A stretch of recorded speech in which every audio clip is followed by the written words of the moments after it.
to come in the systemic circulation in the blood stream.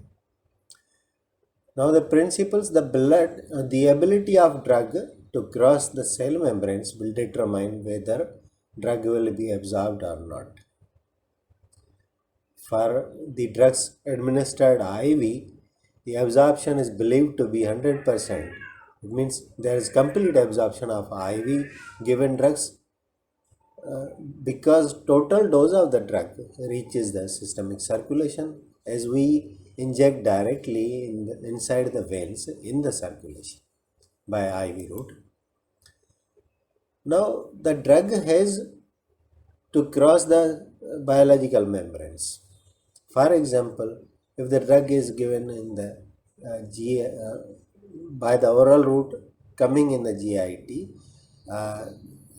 crossing stomach, main fraction absorption is happening in the small intestine. Now intestinal mucosal wall is to be crossed by the drug.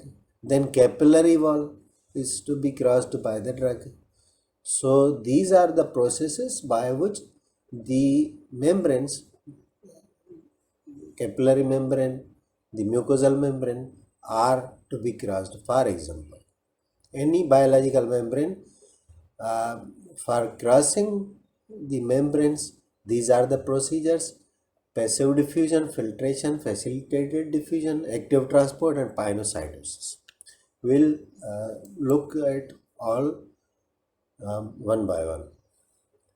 Number one, passive diffusion. It is the main process by which the majority of the drugs are absorbed.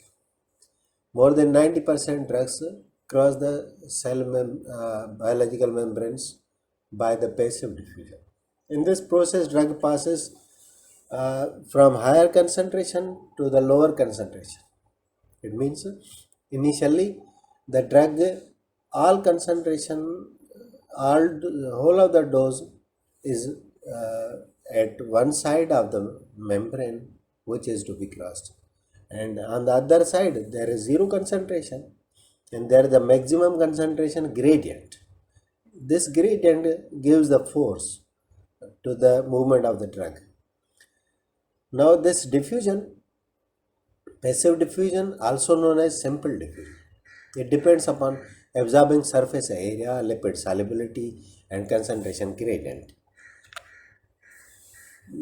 Now this type of diffusion, simple diffusion, passive diffusion, it obeys the Fick's law. Fick's law calculates the movement across the membrane. Movement is written as flux.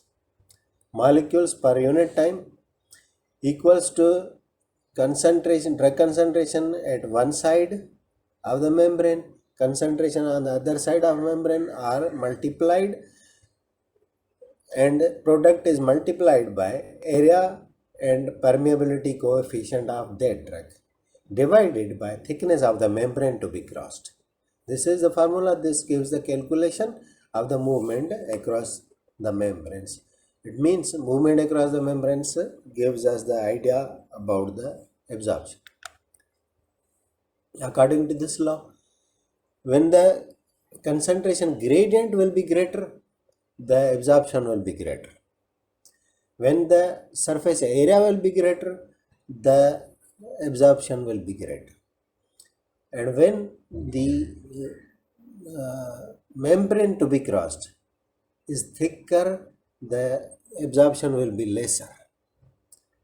When the molecular size of the drug molecules will be lesser, the absorption will be more, and when molecular size is more, the absorption will be lesser. Now the passive diffusion does not involve any carrier. It moves by itself on the force of concentration gradient. It is not saturable, means it has no limit. Any number of molecules can cross the membranes according to the surface area, and it has no liability of a structural specificity. Means the molecules, drug molecules may have any type of the chemical structure. Lipid soluble drugs readily move across the cell membranes, and water soluble ones pass with little difficulty. Drugs pass through pores of membrane by means of their hydrostatic or osmotic pressure through aqueous channels. This is known as filtration. This is the second process, filtration. It is used by the water soluble drug molecules. Lipid soluble use passive diffusion, and water soluble use filtration. Example of this movement are water or ions, and some low molecular weight substances pass through the pores. This diagram shows the movement of the lipid soluble through and through the lipid bilayer. Of the water soluble, they diffuse from the aqueous pores of the membranes. Third type of the process, facilitated. It is like passive diffusion. It means it also follows the concentration gradient. But in this, the drugs pass through cell membrane with the help of the carrier proteins or transport proteins. These vehicles are needed for this type of the movement of the drug molecules. The vehicle protein, carrier protein, needs some particular structure of the drug, chemical structure of the drug, to bind with it and to carry it across the membrane. So this type of the movement across the membranes is selected for some particular chemical structure. Carrier transports only those molecules which have a specific molecular structure. This type of the movement does not require energy, and the examples are few endogenous substances like glucose and amino acids. They are absorbed through this process.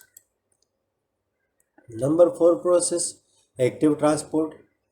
In this movement, specialized process in which the drugs move across the membranes with the help of the carrier proteins or transport proteins. It means number 3 and number 4 process use carrier proteins, transport proteins. They need vehicles. But the difference in the active transport is that it needs energy. It requires energy, it consumes energy. Also, it can work against the concentration gradient. Means drug molecules can move from the lower concentration to the higher concentration across the membrane. And this also, like number 3, facilitated diffusion, this also needs the specific chemical structure, complementary chemical structure of the drug molecule to bind with the carrier, and carrier does not bind the molecules having opposite or different chemical structure. The examples of this type of the transport takes place in renal tubules or choroid plexus and neuronal membrane. And last, number 5, pinocytosis, in which the inward movement of the molecules is known as endocytosis and outward movement is known as exocytosis. This is a minor method by which the drugs are transported into the cells. Amoeba uses this process to get its nutrition. In this, the cells engulf the drug molecules by throwing pseudopodia encircling and internalizing the particles, internalizing the molecules. The example is sucrose, which reaches the cell by this process. It is the process by which unicellular microorganisms take the nutrients like amoeba. Now the principles of absorption, they say that After oral administration, a drug may be incompletely absorbed, means not absorbed 100%, may not be absorbed 100%. For example, only 70% of the dose of digoxin reaches the systemic circulation, 70% is absorbed. This occurs mainly because of the lack of absorption from GIT and bacterial metabolism in the GIT lumen. Number two, hydrophilic drugs are poorly absorbed because of their poor ability to cross the lipid bilayer cell membrane and extremely lipid soluble. Lipid soluble drugs are absorbed well, but extremely lipid soluble drugs are also poorly absorbed as they cannot pass through the aqueous layer, a thin aqueous film outside the cell membrane. Outside the cells, first that aqueous layer is to be crossed, then lipid bilayer of the cell membrane is to be crossed by the drug molecules. Now, for the adequate absorption, it means that drugs must be lipid soluble but must have some water soluble, fair enough water solubility as well. Now, the first pass metabolism, what is it? They say that following absorption of the drug which is given through oral route. In the GIT, when the drug is internalized in the capillaries, it is carried in the portal circulation. Through the portal circulation, it goes in the liver. In the liver, there are enzymes which carry out the chemical reactions, and those chemical reactions are known as metabolism. In the result of that metabolism, the chemical structure may be changed of the molecules which are metabolized. It means a fraction of the dose given by oral route undergoes the liver metabolism before reaching systemic circulation, and after passing the hepatic circulation, these molecules go into the systemic circulation. So, in the first instance, they are metabolized. Some portion of the dose is metabolized, and the chemical structure of those metabolized molecules may be changed. Drug may be degraded in GIT but mainly destroyed in the liver. Drug may also be excreted in bile. Therefore, the drug reaching the systemic circulation is in unchanged form is reduced. This is the same picture which shows the administration of drug through oral route. Over here, it goes into the portal circulation, passes the liver, and then comes in the systemic circulation. And by injection, IV injection, we give directly into the systemic circulation. So, by giving the drug through this route, IV route, we bypass the metabolism, first pass metabolism. Now, first pass metabolism or first pass elimination is mentioned as extraction ratio, ER. Example given is of morphine, which is completely absorbed. Its absorption is written denoted with symbol F. Absorption is complete means 100%, but extraction ratio ER means first pass metabolism is 0.67. So,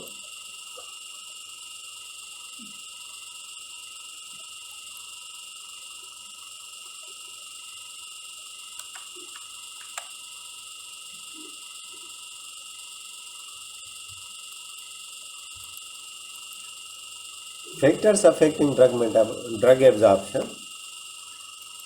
These factors are divided into two. Number one, factors which are related to the drug. These are physical state of the drug, disintegration of the drug, molecular size, the solubility of the drug, and ionization of the drug. And number two are the factors related to the recipient, the person, the patient, which is which is taking the drug. And these factors are absorbing surface area, functional integrity of the absorbing surface or that system, and vascularity of absorbing area, and then time of drug administration, co-administration of other drugs, and pH. Number one, physical state of the drug. It is believed, it is known that liquids are better absorbed than solids, solutions are better absorbed than suspensions, and crystalloids are better absorbed than colloids. Colloids are large molecules. Factor 2, disintegration of the drugs. Now this means that breakdown into molecular level. Now, the rate of drug absorption depends upon the disintegration of the tablets. Some tablets are simple plain tablets. They break down rapidly, but small compressed tablets break down slowly. So it makes the difference. Number 3, molecular size.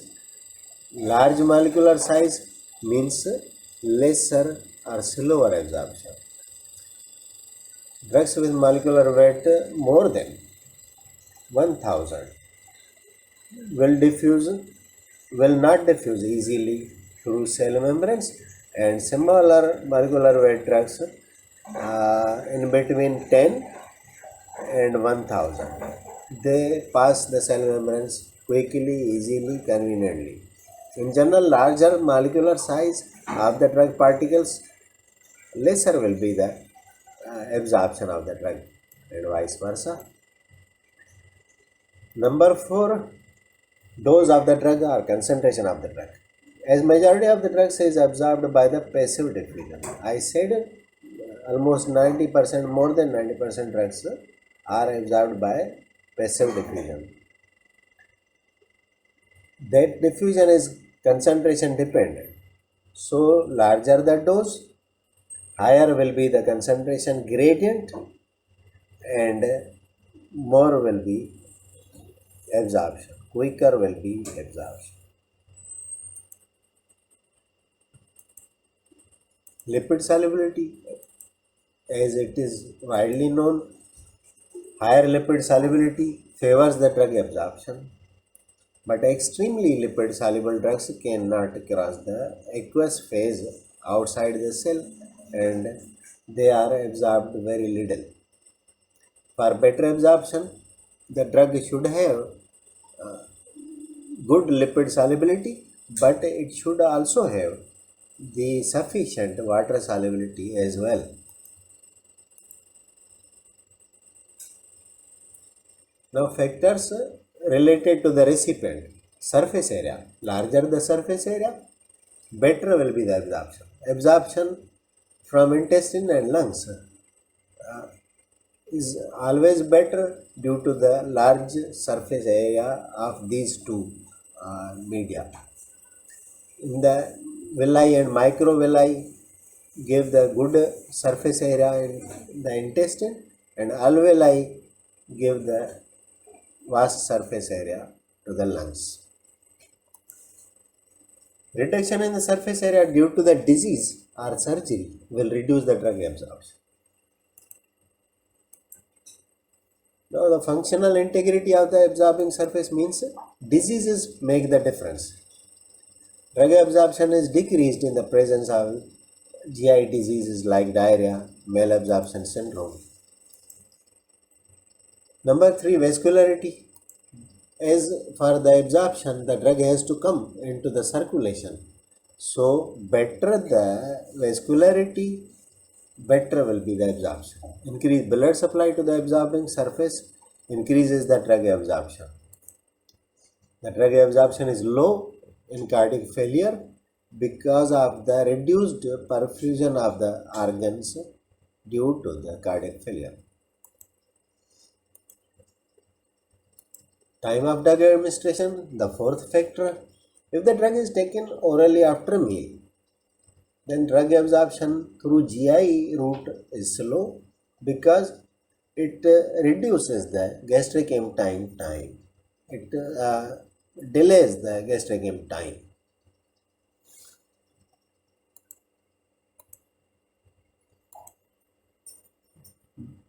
Generally, drugs are given after meals to prevent GI irritation.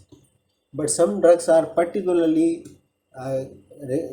due to their action are given before meals. For example, anti-diabetic drugs, insulin, sulfonylurea, or penicillins, they are administered before meals. Before meal, the absorption is relatively quicker, and after meal, due to the delay in time, it will be delayed. Number 5, co-administration with other drugs. Drugs affect the absorption of other drugs as well. We have some examples. Vitamin C increases the absorption of iron. Antacids decrease the absorption of tetracyclines. Milk and curd decrease the absorption of tetracyclines. Liquid paraffin decrease the absorption of fat-soluble vitamins. Atropine and opioids delay the gastric emptying, so they decrease the absorption of other drugs. Number 6 factor, pH. Now, in general, you can remember that acidic pH favors the absorption of acidic drugs and basic pH favors the absorption of basic drugs, because unionized or undissociated forms of the drugs are lipid soluble. Ionized or dissociated are water soluble, less lipid soluble. So, ionized form is difficult in absorption, and unionized form gets absorbed easily. Now, pH of the medium, it has on this role of ionization of the drug, which affects the absorption. Now, weak acids ionize less in acidic medium, weak bases ionize less in basic medium. So, weak acids are better absorbed in acidic medium, and weak bases are better absorbed in basic medium, means increased pH. So, in this way, acidic drugs are better absorbed in the lesser pH, and basic drugs are better absorbed in the basic pH, increased pH. Now, the pKa is pH of the medium. At that pH, the drug is 50% ionized, 50% unionized. Means 50% dissociated, 50% undissociated. That 50-50 point of the pH is known as pKa of that particular drug. And this pKa is used in the calculation of the pH according to Henderson-Hasselbalch equation. This has the formula that log of protonated, having a proton, and removed proton unprotonated. So protonated divided by unprotonated, log of that is equal to pKa minus pH. If you want to calculate the pH, then move the pKa to that side of the equation and calculate. This equation applies to both acidic drugs and basic drugs. And the observation shows that if the pH is lower than pKa, the greater fraction of the drug will be in protonated form. because uncharged form is more lipid soluble. More of a weak acid will be in lipid soluble form at acidic pH, and more of a basic drug will be in lipid soluble form at basic pH. So simple that acidic pH favors the absorption of acidic drug and basic pH favors the basic drug absorption. Now coming to the excretion as well, most of the drugs are reabsorbed from the proximal tubules of the kidney. Now, if the pH of the urine is acidic, then acidic drugs are better reabsorbed there. This can be used in the case of poisoning or overdosing. If we want to excrete out the acidic drugs, then we should make urine alkaline. If we want to excrete out the alkaline drugs, then we should make the urine acidic. So this phenomena is known as ion trapping. We make urine alkaline by administration of sodium bicarbonate, soda bicarb, and we make urine acidic by the administration of ammonium chloride. Now the bioavailability, by definition, the bioavailability is the availability of biologically active dose of the drugs.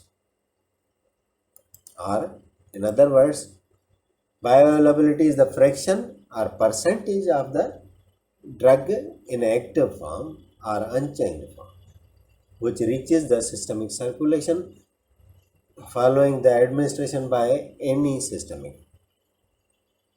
Means the fraction of the drug in active form, in unchanged form, which reaches the systemic circulation when the drug, whether the drug is given by oral route or injectable route or inhalational or topical. Now for IV route, the bioavailability is taken as 100%, and for drugs administered orally, bioavailability may be less than 100. And there are two reasons mentioned over here for incomplete bioavailability by the oral route. Extent of absorption means absorption may be less than 100%, or first pass metabolism means some fraction, some percent is metabolized and changed in structure. Now extent of absorption means a drug may be incompletely absorbed. For example, 70% of the dose of digoxin reaches the systemic circulation. 70% is absorbed.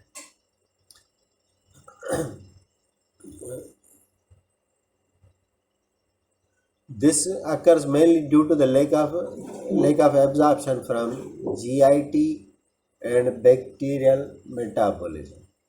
In the GIT bacteria commensals produce the enzymes which metabolize. Hydrophilic drugs are poorly absorbed because of their poor ability to cross lipid bilayer cell membrane. Number 2 factor, first pass metabolism. Following absorption, drugs reach the liver through portal circulation, which are given by the oral route, and they may be metabolized, they may be degraded in the liver, so their bioavailability becomes lesser.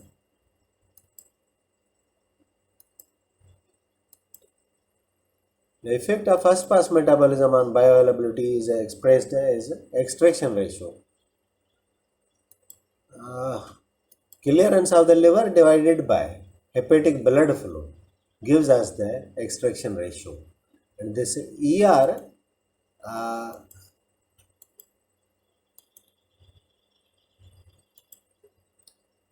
is used in the calculation of the bioavailability.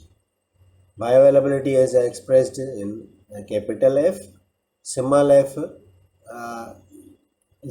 denotes the absorption, and ER extraction ratio, which is subtracted from 1 and multiplied by absorption, gives us the systemic bioavailability. This is the formula. Example is again given of the morphine, which has 100% absorption but extraction ratio is 0.67. So first pass effect is 0.67 and bioavailability becomes 33% with this calculation. Bioavailability can also be determined by the area under curve, AUC, area under curve, by the IV route dividing the area under curve by the other route, which is to be calculated. By plotting the plasma concentration of the drug versus time, area under curve can be calculated for IV and other routes. AUC oral divided by AUC IV multiply by 100 gives us the bioavailability, or maybe here the inhalational or topical or any intramuscular, sublingual, any route bioavailability can be calculated by this formula. Now the bioavailability plays important role in the therapeutic action. The much of the drug concentration will be biologically available, it will cause much action. Lesser availability of the drug will cause lesser action, therapeutic action. So there are two terms, bioequivalence. If we compare two drugs, they have similar bioavailability, then they are known as bioequivalent drugs. If they have dissimilar bioavailability, means different bioavailability, then those drugs will be known as bioinequivalent. Second definition is therapeutic equivalence. If two drugs have similar therapeutic efficacy and safety, they are known as having therapeutic equivalence. If they have different efficacy and safety, they are known as therapeutically inequivalent. And that's all for this class. Thank you. God bless you.